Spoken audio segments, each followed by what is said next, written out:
Libra, welcome to your hopes, fears, and reality spread this week. As per usual, you can click on the description box below and it will talk about the significance of the spread and the placement of each card.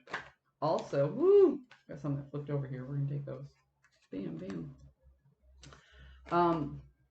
Your cards are just yelling at me. They don't even want me to talk anymore. If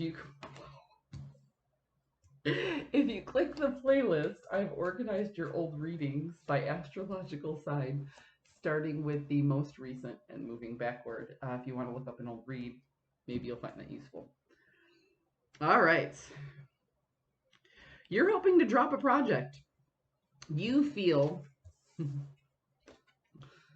like the best way for you to power through a situation, and the information that you got tells you to stop working on it. Okay? So you want to just take your hands off the steering wheel and collect information rather than try to force the energy, like your will, upon the universe. So this is you recognizing that this is a hands-off situation and you just need to sit back and see what happens.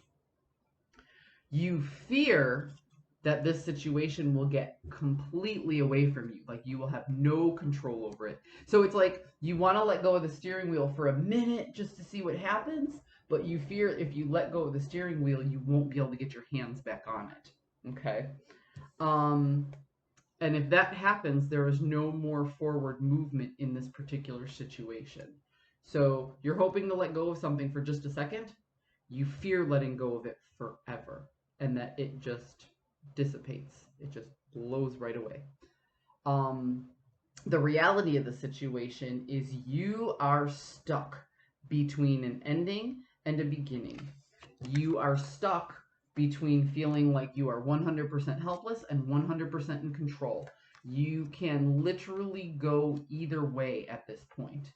You know, you can choose to stay in a situation that you know isn't necessarily good for you, but you enjoy where you're at. You know, it might, a lot of people get stuck in unhealthy habits, and that's what this feels like. It feels like you're recognizing some habits that are unhealthy, but you're like, but it feels good. So we fall back to that cognitive dissonance. And actually, if you want to look at an old read, I did do a reading that explained cognitive dissonance, I think last month at some point. And that was in the Libra read.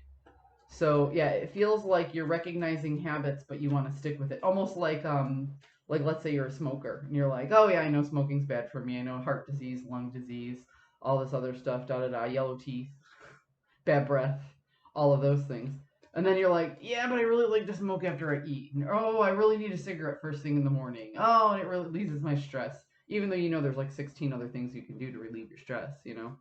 But that's what cognitive dissonance is. It's when you make an emotional decision and then you turn back around and you try to apply logic to it. And the logic is based on your perception, not the actual facts that you know. So it feels like you're stuck in a situation regarding cognitive dissonance. But what you want is the independence from that situation. So you have this very back and forth energy, which is very much like a Libra. That happens a lot. You guys are very much in your heads. You overthink things. So do Virgos. Anyway, the transformation is at a halt. You were actually working on transforming and you stopped it. And you're wondering if you should let go of the wheel for a second. You feel like you're in charge of your resources and that you're following your intuition in order to move forward. Oh boy, King of Wands. But you don't have a poker face. You really, really don't. And you're almost at the beckoning call of, I don't even want to say a person. It's almost like there's the voice inside of you that after you've gone back and forth and gone back and forth, there's like something inside of you that gets frustrated and you're just like, oh, fuck it, I'll do this. And you make these decisions very hastily and you often regret them because they put you right back to where you were instead of moving forward. Libra, you have a lot of decisions to make. I do agree that sometimes in life you should let go of the steering wheel and collect information, But if you fear what might happen when you let go of the steering wheel, then you have bigger problems to think about, such as how much of your life are you in control of and how much of your life are other people in control of. Um, if this is a vocational spread, it could be that you don't agree with your work environment anymore, that there's something in your work environment that is just unsettling. If this is a personal relationship, you might have somebody that you're dealing with, or even a group of people that you're dealing with, that your values don't align. It doesn't mean that you have to leave these people behind. It just means that you have to set your boundaries to say, this is what I will do and this is what I won't do. But you have to make up your mind, Libra. I hope you found a message that serves your highest good, and I will see you next time.